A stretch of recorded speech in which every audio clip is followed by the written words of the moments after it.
G'day, and welcome back to Lynne. Now, if this music could stop ear raping me, that'd be fantastic. What was Susie talking about, I wonder? Stupid boys, like Bradley and Craig, are rude and mean and make gross comments. But real men know how to treat their girlfriends, right?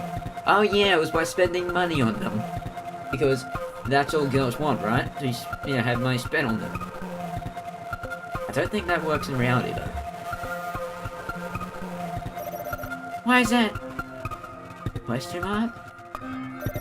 Guys, I know they're lucky to have us. I mean, look at it this way. I'm a cute young girl. I'm in the prime of my youth. He, meanwhile, is in his 30s.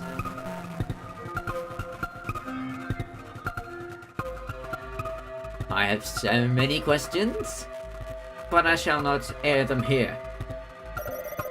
Well, he says he's in his 20s, but I don't believe it. I've seen the photos. He's old and he's not really super attractive. I think he's cute, but there are way better guys out here. Why should I be interested in him? Well, he's giving you money by the sounds of it. And that's what you said you should be interested in for. So, you're making the rules here. Because you like each other. I guess, but that's not it. It isn't? Of course not. Don't be daft. It's about give and take. He wants a cute young girlfriend and I want somebody who'll spoil me and buy me nice things. Everybody wins. But what do your parents think about Aki? What they don't know doesn't hurt them, right? Aren't they suspicious about all the packages he keeps sending you? You worry too much, Lynne. Stress up. There we go, we didn't get any stress last episode, now we're getting plenty of stress this episode. Well, I'm predicting we'll get more stress. We might get stressed, we might not. Who knows? Susie looks at me pityingly.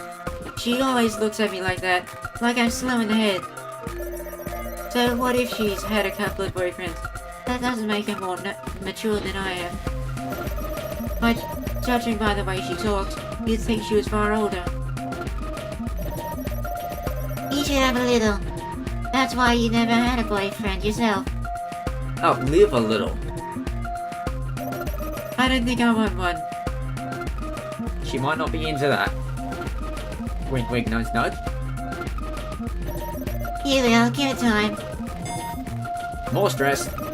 Like it's a foregone conclusion. Susie starts peering at her fingernails. She turns them this way and that, examining them beneath the lights of the classroom. Oh yeah, we're in the classroom. Her fingernails are perfect, just like the rest of her. They're manicured, painted in nude gloss. She never ever bites them. Nude gloss? Why are they nude? Is that some sort of treatment there? Who has the time to worry about their appearance that much? Susie, I guess. Well, you just answered your own question there. Congratulations.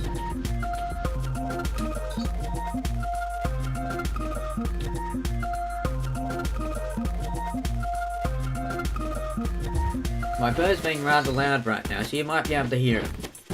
He likes chiming in every now and then. Susie's been doing live streams from her bedroom for a couple of years now, in her attempts to become a Japanese idol. But isn't she English? An English angel with white skin and blue eyes. As I just said. It seems to be working out for her. I think she's actually pretty popular, not that I watch her streams. It'd be kind of voyeuristic, I think. But anyway, who wants to watch their best friend since kindergarten wearing khakis or kimono? I guess she has a new costume in her repertoire now, courtesy of her boyfriend / manager. Good for Susie, at least she's happy. She looks happy anyway. And isn't that basically the same thing? Where'd the music go? Why'd it stop? Transition. Okay, what are we looking at? Dad and Jazz are arguing again. Can't hear it. More stress. We're getting plenty of stress this episode. I don't think it's Jazz's fault. She probably didn't want to argue, least of all with Dad. Jazz used to bully me a lot when we were little, but I don't think she's a nasty person, not really. Even if she is, she certainly wouldn't try to pick a fight with our dad. Dad's a lot bigger than both of us, and he's scary too. He'd be scary even if he didn't have such a quick temper. Dad's shoulders are broad and his hands are very large. They're scarred from years of manual labor. He works in construction, has done ever since I can remember. It's kind of good Dad works in construction. Usually he's too tired and dusty to do anything other than sigh and grunt and lie on the sofa watching the TV when he comes home from work. But that's just most of the time. Not all the time. Sometimes he comes home in really foul moods, his hands cracked and muddy, the palms bleeding, and then he starts shouting. He never starts shouting right away though. He's always quiet at first, like a volcano before an erupt. That makes it even scarier. Dad isn't a bad person. He doesn't mean to lose his temper. I don't think he wants to shout at Mum, or insult Jazz, or make me cry. He does it because he's stuck in an exhausting job he doesn't like. But he never went to college, so he can't get anything better. According to Dad, the job market's in the shitter right now. His words, not mine. And there's no way you can even hope of getting anything halfway decent. That's why he keeps telling me I should study. I have to do well. I have to succeed. I have to make him proud. Are you saying that construction and that's a bad... That tapping's getting annoying. A bad profession? I mean, it takes a lot of work, doesn't it? But not everything has to be gotten with a degree. You don't need a degree to brush your teeth. Sometimes I think the education system has gone a bit too far sometimes. Said sometimes already. Anyway. I think what he really means is don't end up like me. That's why he got so angry at Jazz when she broke the news about her pregnancy. Maybe he thought it was some kind of failure on his part. Or maybe he thought he'd done everything he could for us, and Jazz was throwing his efforts back in his face.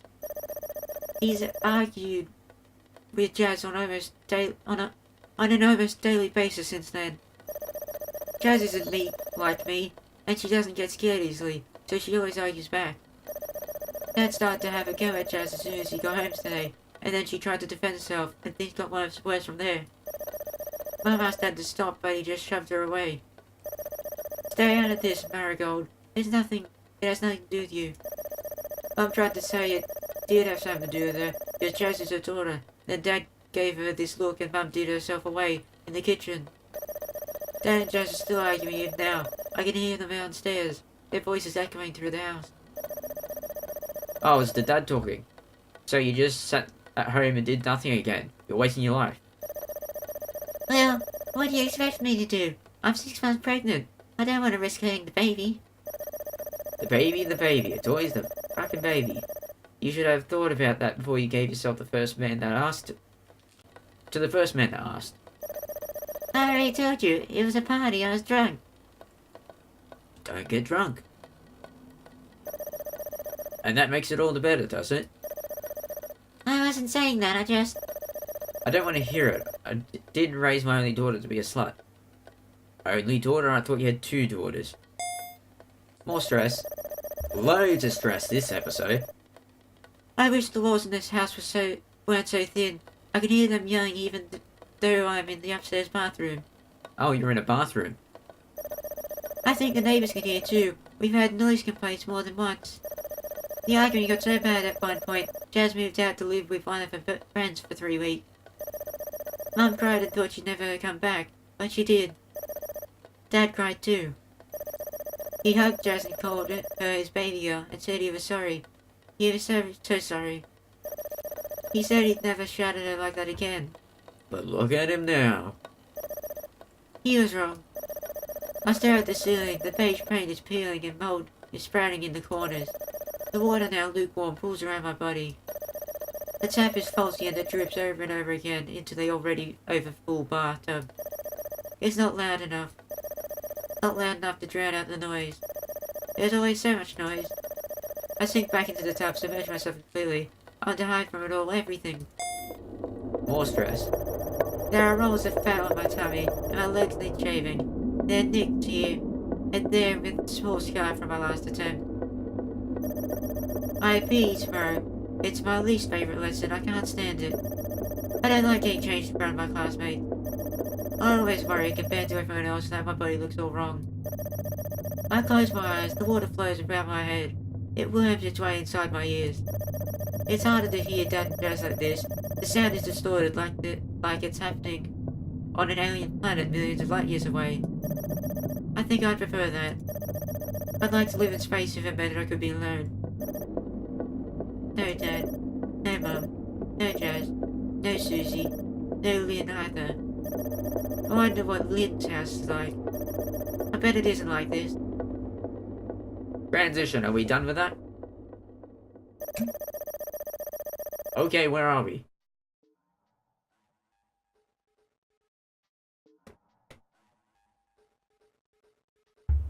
We've just transitioned to, the flickers. Somewhere completely different. And now, for something completely different. And next, we have number 86, Miss Harper. Will you please step onto the stage? Is this another nightmare? I want to obey the disembodied voice, but I can't. More stress. My legs are trembling like a baby deer's. My heart is pounding. I can hear them all, the crowd, they're cheering. It's so loud it hurts. They're getting more and more excited. The previous act is ushered off the stage. The red X that marked the spot is free. Waiting. I feel sick. Why did I sign up for this? I don't know. Why did you sign up for what? Is this a dream? I don't think I did sign up for it. It must have been Susie. We saw an advert on TV a while back, and Susie said it was a great opportunity. You wouldn't want to miss out on a shot at stardom, would you? She asked. I would very much so. I don't like performing in front of other people. It makes me feel uncomfortable. I'm not pretty like Susie. I'm not self-confident. I'm not anything really. Why am I here? I would have turned around and leave, but I've already come this far. I can't back out now. The roar of the crowd is almost deafening. Miss Harper, will you please step onto the stage? The disembodied voice calls to me again, crackling and distorting. It sounds impatient. The crowd are getting impatient too. So is Susie. She's standing behind me. When did she get there? And she pushes me between my shoulder blades, her eyes narrowed. Come on, Lynne. We worked hard for this. We can't back out now. Alright, what are we doing? Why are we doing it? How are we doing it? What are you doing here? And why are we here? I don't know, I'm nervous. You can't be nervous, not after we worked on your choreography. And you have such a cute outfit too. It'd be a shame not to flaunt it. I'm not sure. This outfit would probably look cute on Susie, but it doesn't look cute on me. My skirt is too short. It's several inches above my knees. More stress. We're getting just loads and loads of stress this episode. Just loads of it. We won't do without. If I move around too much, I'll be in a serious danger of exposing my underwear to the entire nation. Let me guess, that's what happens? What was I thinking? I never think. The longer I stand here in the wings, paralyzed with fear, the harder and harder it gets me to think until I start to unthink. Everything I might have thought is slipping out of my skull, like somebody's drilled a hole in my head. Susie, please, I can't. You have to. Aki composed this song especially for you. Aki? I glanced over Susie's shoulders. More stress again. Aki is there, because he is. I think this is a dream. He was always there. He came to see me because he composed a song for me and now I have to dance to it. He's in his 30s, but he doesn't look that old. Though when I squint, I can see small lines beneath his eyes. His teeth are a little yellow too, and there are blemishes across his skin. My bird is trying to tell me something. Not important? Okay. I can't imagine Susie getting something like this, but he is rich, so... And your mother made your costume. You can't let her down. Uh, Oh, it's the mother. Oh, well, I just get a similar voice. that's right. I made yours for you, darling. Um, This has got to be a dream. don't look so surprised, dear. I wanted to come and cheer you on. That's right. You can do it, Lynne. Yeah, I think this is a dream. And Jazz. Jazz is here too.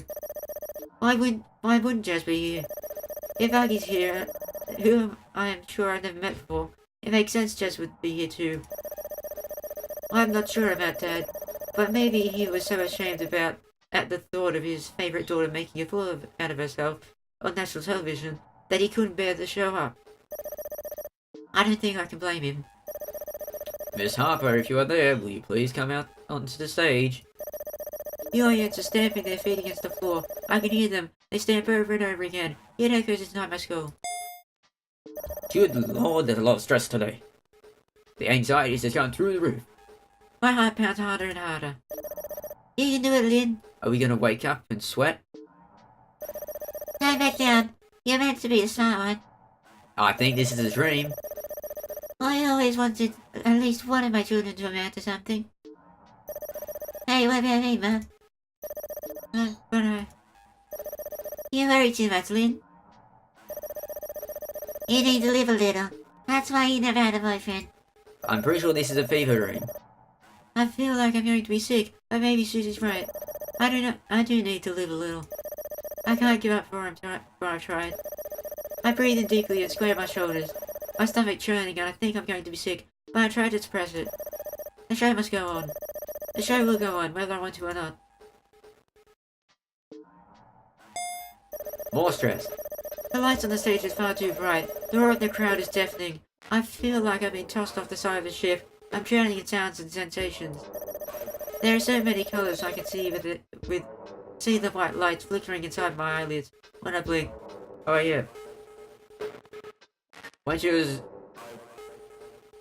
talking about her self-worth there and that's all part of depression as well. You feel as though you're not worth anything and that your brain constantly comes up and bombards you with ways that you are worthless and don't have any worth. And it's very hard to get out of that. They come in bouts as well, so you never know when they're going to come, they just hit you. And they can come really hard as well. I know this because I live with it. And my elbow just cracked. My elbow's like cracking. So yeah, the constant bombardment of just negative thoughts, intrusive thoughts, can be overwhelming. Luckily, I see medical professionals, and I'm on medication to deal with that. Anyway, let's move on. The stage is the only thing that separates me from the crowd. If they wanted, they could swarm forwards and pull me down at any time. Hurt me, trample me, break me, I shiver. Judy and Aki and Jazz, my mother, are waiting for me in the wings, just beyond the plush red curtains, but I've never felt so alone. My fingers tremble. My makeup is starting to run. I'm sweating foundation eyeshadow and mascara like some sort of clown. A circus freak. The crowd goes wild. So, Miss Harper, will you please introduce yourself? What brings you to Searching for the Stars? I am almost certain that this is a dream, a nightmare, a fever dream. Something that, you know, she's dreaming in the bath. Would she drown? I'm not sure, but I believe it's a dream. Have I said that enough? I just want to make it clear that's what I think it is. But with that, that's all the time I've got for this episode. If you enjoyed it, if you found it insightful about depression a bit, be sure to leave a like.